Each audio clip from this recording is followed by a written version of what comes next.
श्रोताओं नमस्कार। 90.4 FM radio RBL India के खास कार्यक्रम सेहत सही लाभ कई में आपका स्वागत है। मैं हूं डॉक्टर संतलाल। आज हमारे स्टूडियो में योगाचार्य श्री प्रकाश नारायण पाठक उपस्थित हैं, जो योग का प्रचार प्रसार करते हैं। आज हम इनसे योग पर चर्चा करेंगे। पाठक जी, हमारे स्टूडियो में आपका स्वागत है। सबसे पहले तो आप हमारे श्रोताओं को यह बताने की कृपा करें कि योग से आपका जुड़ाव कैसे हुआ और इस क्षेत्र में आपके गुरु कौन हैं? 2004 की बात है। तो ऐसे छोटा मोटा स्वास्थ्य का कारण सभी लोगों के पास में रहता, तो ऐसा हमारा भी था जी। तो उसी समय स्वामी रामदेव जी ने एक सूचना प्रसारित की अपने चैनल के ऊपर टीवी में। तो उसको मैं देख रहा था, तो मैंने उसी नंबर पे अप्लाई कर दिया। आवेदन करने के बाद में उन्होंने हमको बुलाया, बातचीत हुई, फिर वहाँ गए और 11 दिन का हमको योग का प्रशिक्षण उन्होंने अपने सानिध्य में दिया। तो तब से आज तक लगातार हमारा योग का ये जुड़ाव चल रहा है। यानी इस नाते से हमारे गुरु जो है वो स्वामी रामदेव जी ही है योग के लिए। पाठक जी, एक प्रश्न यहाँ भी आता है कि आप योग को आयुर्वेद का अंग मानते हैं या योग स्वयं में स्वतंत्र है, और प्राकृतिक चिकित्सा से इसका किस प्रकार से संबंध है? देखिए, योग, आयुर्वेद और प्राकृतिक चिकित्सा ये एक ही संगठन के अंग है तीनों।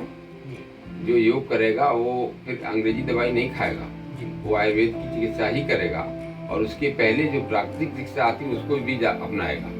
तो ये सब चीज़ें स्वामी जी भी तीनों चीज़ें लगातार एक साथ बताते हैं और थोड़ा थोड़ा सबका ज्ञान देते हैं। तो हम लोग नेचुरोपैथी और आयुर्वेद पे भी ध्यान देते हैं। और मुख्य रूप से योगा और प्राणायाम से अगर आदमी स्वस्थ रहे तो इससे अच्छी और क्या बात है, किसी दूसरी पद्धति में न जाना पड़े।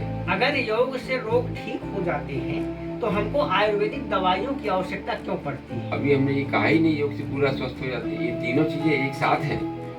प्राणायाम योगा करने से किसी का ठीक से नहीं हो रहा है, नहीं हो रहा, किसी के पास टाइम नहीं है 1-2 घंटे का, तो आयुर्वेद की दवाई खा लिया। कोई अगर नेचुरोपैथ की चिकित्सा कर सकता है तो नेचुरोपैथ कर लिया। ये तीनों एक ही चीज है। यानी आयुर्वेदिक दवाई भी जो है पूरक के रूप में प्रयोग की जाती है। बिल्कुल बिल्कुल ले सकते हैं। योग, व्यायाम, प्राणायाम, ध्यान और आसन में क्या क्या अंतर है? जी, बहुत अच्छा सवाल किया। असल में योग को आदमी खाली योग 2 शब्दों का 2 अक्षर का एक शब्द मान लेते हैं। एक्चुअली ये अष्टांग योग, योग के 8 अंग हैं। यम, नियम, आसन, प्रत्याहार, प्राणायाम, ध्यान, धारणा, समाधि। तो इनमें से 2-3 अभी आपने जो नाम लिए ये सब, और इसके जब संपूर्ण योग करते हैं, 8 अंगों का प्रयोग करते हैं, तो ये संपूर्ण सिद्ध होता है योग। हम लोग छोटी मोटी बीमारी के लिए किसी ने कपालभाति कर लिया, किसी ने थोड़ा सा सूर्य नमस्कार कर लिया, ये सब ठीक है। लेकिन अगर संपूर्ण योग करना है तो अष्टांग योग को आपको धारण करना ही पड़ेगा। स्वामी रामदेव जी का क्या योगदान है? स्वामी रामदेव जी का उदय जो है सार्वजनिक रूप से 2000 के आसपास हुआ। इसके पहले भी लोग कुछ थोड़े बहुत लोग जानते थे उनको। इसके बाद में, इसके पहले जो योग था वो केवल कंदराओं में या बड़े बड़े लोगों के हाथ में था, उन्हीं के लाभ के लिए था। बहुत बड़े बड़े योगाचार्य थे, लाखों रुपए फीस लेते थे और योग गुरु कहलाते थे और वो अपना कुछ लोगों को देते थे। सामान्य गरीब लोगों को, जो जरूरतमंद थे, उन लोगों को योग जो है वो स्वामी रामदेव जी ने गारंटी से कहा कि इससे क्योर होगा ही, ठीक होगा ही होगा। और गरीब लोगों को जब लाभ मिला, सामान्य लोगों को लाभ मिला, तो इससे उनकी चर्चा पूरे विश्व में हुई। और हम तो योग का रामदेव जी के लिए ही प्रचार मानते हैं कि इन्होंने ही पूरे भारत में और दुनिया में योग का प्रसारण किया। अगर कोई योग शिक्षक बनना चाहे तो उसके लिए आदर्श गुण क्या क्या होने चाहिए? देखिए, योग शिक्षक बनने के लिए पहले गुण तो कोई नहीं, सामान्य शिक्षा होनी चाहिए।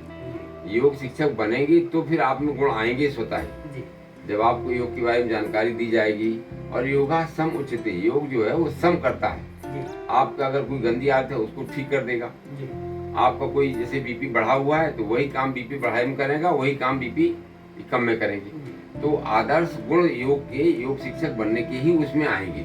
मन शांत हो जाए, अच्छे से प्यार से हर आदमी से बात करे, गुस्सा ना आए, ये सारे योग के अंग हैं। और सबसे बड़ी चीज है कि योग की पूरी जानकारी हो।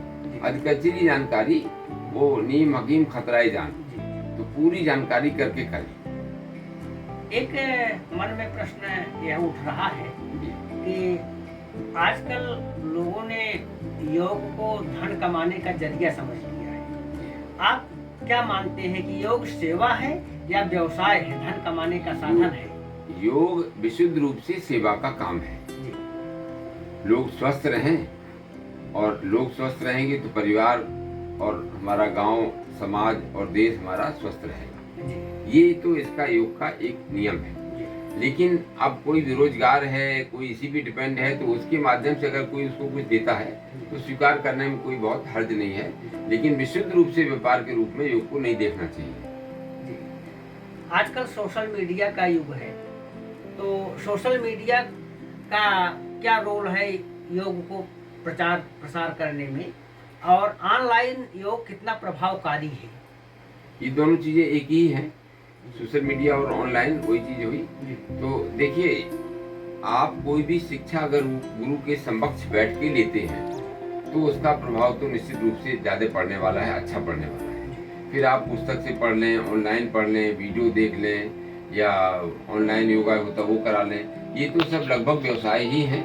ये सब कामों में धन लगता है, पैसे लेते हैं और आपको सिखाते हैं। आपको लाभ हुआ या नहीं हुआ, इसका कोई बहुत महत्व हमारे हिसाब से नहीं है। योग में पंचभूत महाचिकित्सा क्या है? पंचभूत चिकित्सा, सबको मालूम है कि हमारा शरीर पंच महाभूतों से बना है।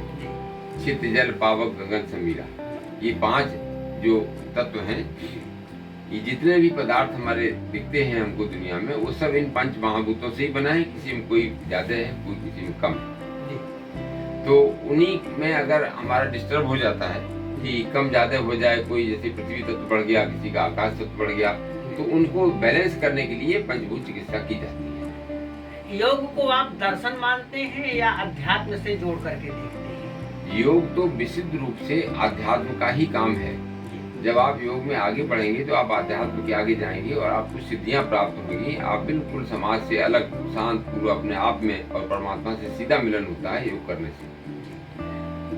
योग का आहार विहार और मानसिक रूप से क्या प्रभाव पड़ता है आदमी के ऊपर? देखिए, जिसको योग करना है जी, तो अभी हम, अगर आप पूछेंगे तो हम बताएंगे जरूर कि योग के करने के लिए सावधानियां क्या क्या करना है। जी, तो आहार विहार तो उसमें बहुत जरूरी है। जी, आहार विहार ठीक नहीं होगा, आप योग नहीं करते रहो, उतना लाभ होने वाला नहीं है। जी, तो इस प्रकार से आहार विहार, जब योग करेंगे तो मानसिक स्वास्थ्य हो ही जाएगा। पहले आहार विहार शुद्ध करना है, फिर मानसिक स्वास्थ्य अपने आप ठीक हो जाएगा योग करने से।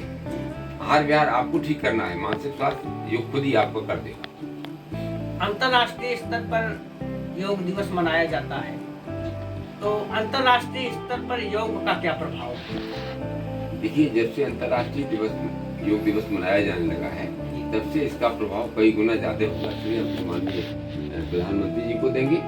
और इसके पहले भी भारत योग का गुरु रहा है, तो पूरी दुनिया में योग का प्रचार और प्रसार जो है वो भारतवर्ष से ही हुआ। आदिकाल सनातन पुरातन के समय में भी लोग बाहर से आते थे और यहाँ पे गुरु को अपना गुरु करके उससे योग थोड़ा बहुत सीख के और जाते थे। अभी भी यहाँ के योगियों की बाहर विदेशों में बहुत डिमांड है, बहुत पैसे मिलते हैं उनको, और वो जो है अपना दिनचर्या चला रहे हैं और वहाँ पे योग का प्रचार प्रसार कर रहे हैं। कोई आदमी योग के क्षेत्र में नौसिखिया है, कुछ सीखना चाहता है योग को, तो उसको शुरुआत कहाँ से करनी चाहिए और उसको क्या क्या? सिखिया हो या बिल्कुल अनाड़ी हो, उसको कुछ प्रकाशन तो लेने पड़ेंगे। कुछ योग के नियम हैं। किसी सबसे पहले तो किसी योग शिक्षक के पास उसको जाना पड़ेगा, योगाचार्य के पास जाना पड़ेगा, और वो पूरी प्रक्रिया उसको बताएगा। बिना उसकी सावधानी के, बिना उसके जो है वो आप योग नहीं सीख सकते, योग कर नहीं सकते। तो बेसिक सावधानियां 3-4 बता देते हैं। योग हमेशा, योग प्राणायाम खुली जगह में किया जाता है, साफ सुथरी जगह में किया जाता है, जहाँ प्रदूषण हो, ध्वनि प्रदूषण हो, वायु प्रदूषण हो, ऐसी जगह में योग को नहीं करना चाहिए। नुकसानदेह होता है, आपका समय खराब होगा खाली। तो और ढीले कपड़े पहन के करना चाहिए, मन को एकाग्र करके करना चाहिए। अगर आपके पास समय नहीं है तो आप योग उस समय ना करें, जब बिल्कुल मन शांत हो। और जब हम लोग योग कराते हैं तो पहले मन शांत के लिए कुछ मंत्र वगैरह करा के, मन शांत करा के शुरू करते हैं। वो योग जब आप जाएंगे, योगाचार्य आपको खुद ही बता देगा कि कैसे आपको करना है। क्या कोई ऐसा योग, एक योग बताइए जिसको व्यक्ति कर ले तो संपूर्णता के साथ में उसको स्वास्थ्य लाभ मिले? जी, देखिए, योग के विषय में अगर बिल्कुल सरल माने तो हम लोग नियमित रूप से सांस लेते रहते हैं। सांस के बिना आप आदमी 1, 2, 5 सेकंड से ज़्यादा जीवित नहीं रह सकता है। संपूर्ण योग में हम लोग नियमित रूप से सांस लेते हैं और सांस की कमी शरीर में बहुत सारे रोगों को जन्म देती है, मानसिक बहुत सारे रोगों को। हमारे शरीर में 72 करोड़ 72 लाख 10,210 इतनी नस नाड़ियाँ यानी माइक्रोसेल से ये शरीर बना है और ये सारे हमारे प्राणवायु यानी ऑक्सीजन के द्वारा पोषित होते हैं। तो ऑक्सीजन की कमी, सबसे पहले तो हम ऑक्सीजन को हमेशा लेते रहें और ऑक्सीजन लेने के लिए डीप ब्रीथिंग का एक योग है, उसको कहते हैं भस्त्रिका, और दूसरा है अनुलोम विलोम। खूब गहरी सांस भरिए, छोड़िए तो पूरे शरीर की जो नस नाड़ियाँ हैं जो माइक्रोसेल में पोषित होते हैं और इससे हमारा पूरा शरीर स्वस्थ। 90.4 FM रेडियो RBL इंडिया के माध्यम से जो योग करते हैं या जो योग करना चाहते हैं उनको क्या संदेश देना चाहते हैं? देखिए, योगाचार्य होने के नाते से हम ये जरूर कहेंगे कि आप सब लोग नियमित योग करें। हमारा स्लोगन है, करें योग रहें निरोग। रोज करेंगे, योग करेंगे। योग हमारा जन्म सिद्ध अधिकार है, तो हर आदमी को योग करना चाहिए। योग करने से कोई नुकसान होने वाला नहीं है। आप जैसे चाहें, जहाँ चाहें, जब चाहें योग करें। हाँ, लाभ आपको तब होगा जब आप अच्छे से किसी योग शिक्षक के, योगाचार्य के सानिध्य में जाके योग सीखेंगे और फिर उसके हिसाब से करेंगे। बाकी इसकी ये डरने की जरूरत नहीं, हमने आधा किया, पूरा किया, कम किया, ज्यादा किया, सुबह शाम, इसका कोई मतलब नहीं। आप कभी भी जितना चाहें उतना योग कर सकते हैं, बेहिचक, बिना। ये थे योगाचार्य प्रकाश नारायण पाठक जी जो योग पर चर्चा कर रहे थे। पाठक जी, आप हमारे स्टूडियो में आए, आपके लिए बहुत बहुत धन्यवाद।